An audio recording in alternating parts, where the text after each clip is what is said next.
Troisième et dernière partie de l'Africa Newsroom. Le plateau est toujours au complet avec nos invités, le docteur Ousmane Kaba, Jean-Jacques Konadié et de notre éditorialiste Gracien Ropindikiza.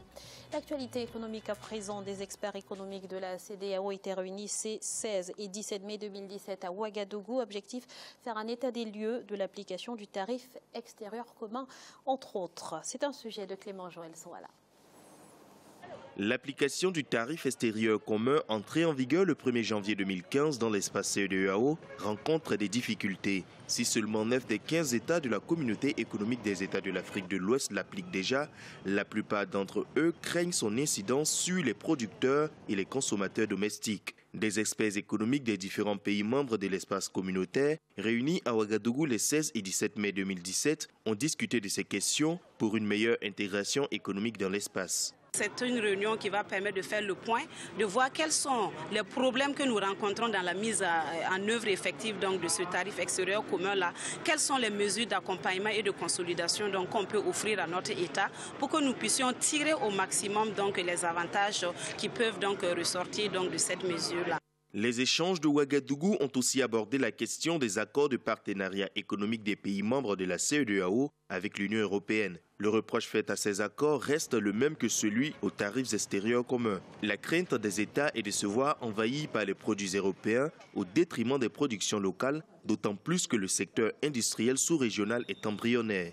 En ce qui concerne les accords de partenariat économique que la sous-région va signer avec l'Union européenne, nous avons déjà sur 15 pays, 13 qui ont déjà signé ces accords. Pour que ces accords entrent en vigueur, il nous faut non seulement que les 15 pays puissent signer, mais aussi qu'il y ait 2 tiers des pays qui ont ratifié ces accords-là. Au niveau du tarif extérieur commun, comme des accords de partenariat économique avec l'Union européenne, le consensus reste difficile à trouver. Cela s'explique en partie par la disparité des niveaux économiques des différents États. La rencontre de Ouagadougou a été l'occasion pour les experts des différents pays de s'accorder sur les conditions d'application effective de ces accords. Monsieur Kaba, le tarif extérieur commun dans l'espace CEDEAO a été mis en œuvre il y a 2 ans, mais à ce jour, seuls 9 des 15 États membres de cet espace l'appliquent. Qu'est-ce que cela vous inspire? Parce que les pays ont des situations différentes, comme il a été annoncé, parce que si les pays ont des niveaux d'industrialisation différents, vous savez, avoir un tarif extérieur commun, c'est avoir la même sanction des marchandises qui rentrent à l'intérieur des pays. Et il faut tenir compte de la disparité. En fait, ce qui est craint, c'est que les pays qui sont un peu plus avancés sur le plan industriel vont produire et prendre tout le marché. Les pays qui sont arriérés sur le plan industriel craignent pour leur industrie. Mais il faut dire qu'au total, l'Afrique a une industrie vraiment naissante. Elle a une industrie naissante et c'est cela qui pose le vrai problème. Il est d'ailleurs au niveau du partenariat avec l'Europe. Vous savez, l'accord de partenariat, l'Europe est en train de signer ce partenariat avec toutes les régions africaines et il y a beaucoup de difficultés. Et les Africains ont peur d'avoir une économie envahie par les marchandises européennes parce que quand il y a liberté de commerce entre l'Europe et l'Afrique et que l'Afrique n'a plus la possibilité de mettre des tarifs pour protéger son industrie naissante, ça pose réellement un vrai problème. Monsieur Konadié, pour revenir au tarif extérieur commun, pourquoi finalement adopter un principe pour ne pas l'appliquer? Tout se limite au paradoxe souvent des communautés économiques régionales. Parce qu'aujourd'hui, vouloir appliquer ce tarif, c'est parce qu'on s'est rendu compte que ça ne profitait pas à l'intégration économique régionale. Donc on voudrait l'appliquer, mais on pense régional, mais chaque pays aussi essaie de défendre ses intérêts particuliers. Donc c'est ce qui constitue le point d'achoppement, c'est-à-dire comment penser une économie sous-régionale fleurissante tout en maintenant ses intérêts. Alors, Gracien, si chaque État garde ce positionnement, veut protéger ses intérêts, finalement, cette intégration économique, est-ce qu'on va y arriver? Vous savez, quand on parle d'intégration économique, il faut que chaque État sache que je dois accepter de perdre sur une partie et gagner sur l'autre, ou on doit essayer de gagner ensemble. on mutualise, on fait tout, on fait le tarif commun et on gagne ensemble. On ouvre en même temps, il faut que ces pays ouvrent aussi le marché de l'emploi. Parce que si cela profite à l'industrie d'un pays, il faut que le peuple, les salariés, les travailleurs d'un pays puissent aller travailler là où il y a eu une plus-value liée à ce tarif extérieur commun. Donc, ce qui fait qu'il faut vraiment qu'il y ait, disons, une volonté d'accepter, on peut perdre. Mais en même temps, avec ces accords qu'on signe avec l'Union européenne, cela, je pense que les Africains devaient se poser des questions. D'un côté, on reçoit l'argent, mais qu'est-ce que nous perdons vraiment?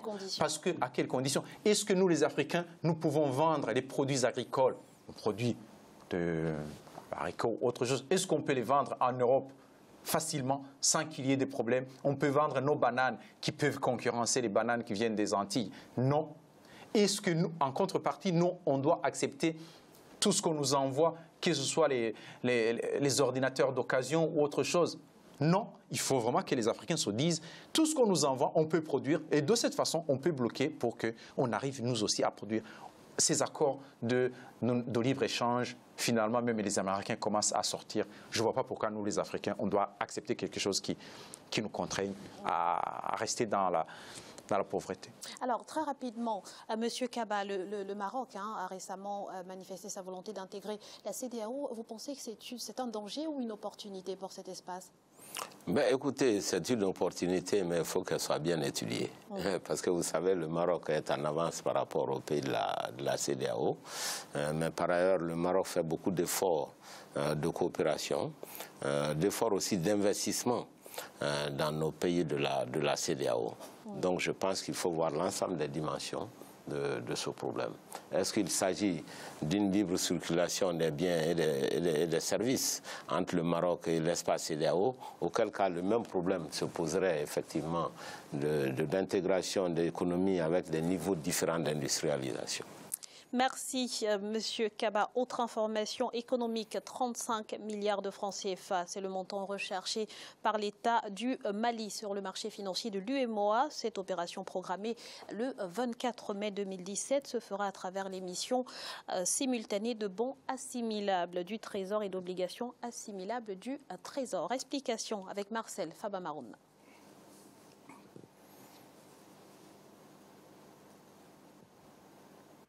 L'annonce est de l'agence UMOA Titres. L'État malien est à la recherche de 35 milliards de francs CFA sur le marché financier de l'UEMOA, Union économique et monétaire ouest-africaine. Programmée le 24 mai 2017, cette opération se fera à travers l'émission simultanée de bons assimilables du Trésor et d'obligations assimilables du Trésor.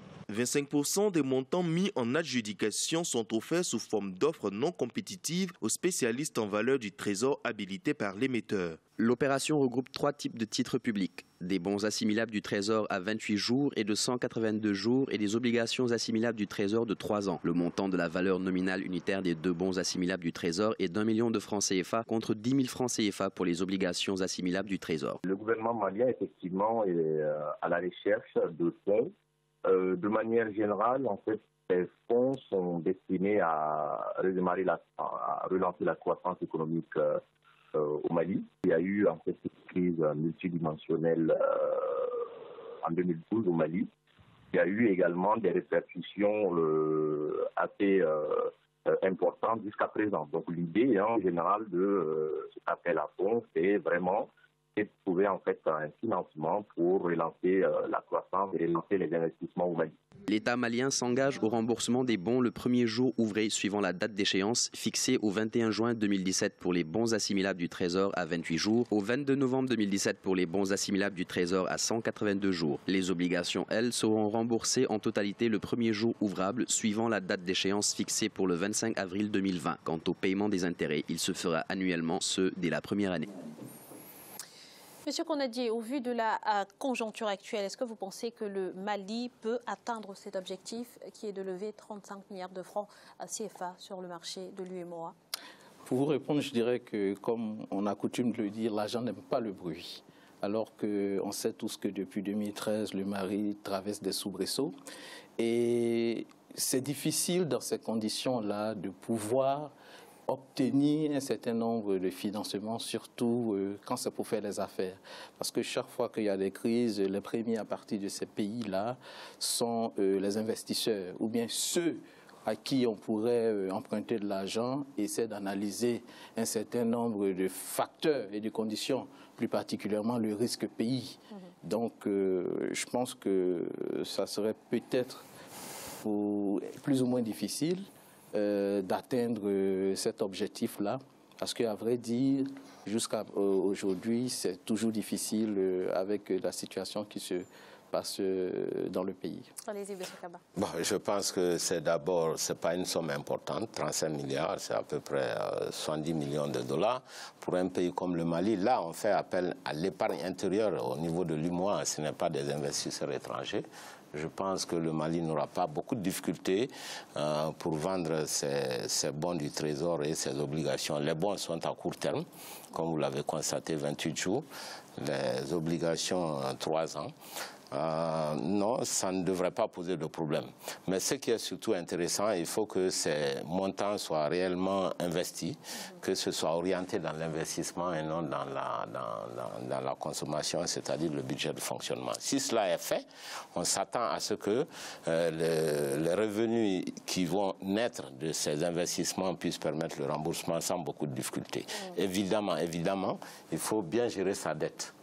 C'est très important, même si c'est une dette intérieure, il faut bien la gérer. Gracien, quelles sont les priorités économiques du Mali? Les priorités, on peut parler aussi de l'agriculture. On ne va pas parler des industries parce que c'est un pays qui doit partir de loin, l'agriculture. Il y a aussi le tourisme, parce qu'à un certain moment, il y avait aussi des problèmes. Il y a des problèmes dans le pays, il faut sécuriser le pays. Il y a un problème aussi d'équipement. Surtout les infrastructures. Les infrastructures pour le pays. Mais en revenant juste sur le montant que le Mali veut, disons, met sur le marché, oui, le Mali peut se poser des questions. Il y a une promesse de l'ancien président Hollande, 360 millions. Non débloqués par la France. Aujourd'hui, ils ont la chance et le président se trouve au Mali. Ils peuvent poser la question. Et en même temps, il y a autre chose. Pourquoi ils vont demander de l'argent alors qu'ils ont de l'argent? Il suffit de demander une partie des 50% des devises du Mali qui sont à la Banque de France. C'est leur argent. Ils peuvent demander. Je ne vois pas pourquoi j'aurai de l'argent dans une banque et aller emprunter dans une autre banque alors que je peux demander à la banque de me donner mon argent. C'est ce qui se passe avec le franc CFA. Merci Gracien. C'est à présent la fin de cette émission qui marque également la fin de notre semaine spéciale armée africaine. Dr Ousmane Kaba, merci d'avoir été avec nous sur ce plateau. Je rappelle que vous êtes homme politique et vous avez été élu homme africain de l'année 2016. Vous êtes également économiste, philanthrope et fondateur de l'université Kofi Annan de Guinée. Merci. Je vous en prie. Monsieur Jean-Jacques Konadi, merci également à vous. Je rappelle que vous êtes meilleur chercheur afro-caribéen d'Europe pour l'année 2016-2017 et vous êtes également consultant international en défense et sécurité. Merci. Et Gracien, merci infiniment pour votre présence. Merci, Grazia. Bonsoir à tous. Merci à vous, chers téléspectateurs, de nous avoir suivis. Restez sur Africa 24 dans quelques instants, le journal de la rédaction.